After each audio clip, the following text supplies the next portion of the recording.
In all of my workshops and classes, I recommend a number of books, and one of the key books I recommend is a book called The Success Principles by Jack Canfield.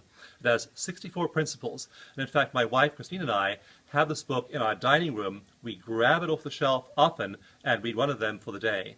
Jack has interviewed so many people over the course of a long career and has boiled down what they do to 64 things that people who are successful do consistently.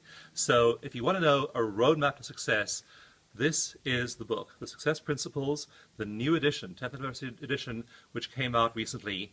And it just so happens that today, as I stand here, I am also at the home of my wonderful friend, Jack Canfield.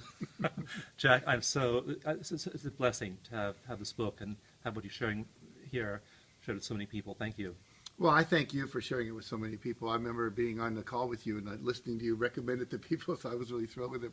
But this book is, what I love about this book, Dawson, that's so exciting, even better than the first book, is in the first book, all of the stories that illustrated the 64 principles of success were about uber successful people, in my mind, proving that these things work. Right. In this book, almost every story representing principle is a story from someone who read the first book, applied it in their life. So normal people doing extraordinary things. Right. I think it's much more relatable to and much more inspiring.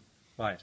So grab the book, do one of these things, fill your mind with these ideas. The more you condition your awareness with these, the more you actually step into this and practice these things, the more powerful you'll find that they are. You'll also usually find one or two or three principles that speak to you very deeply and directly, perhaps challenge you.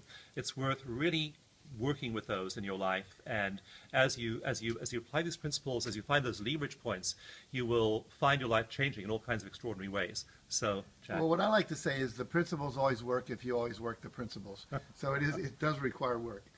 Work the principles.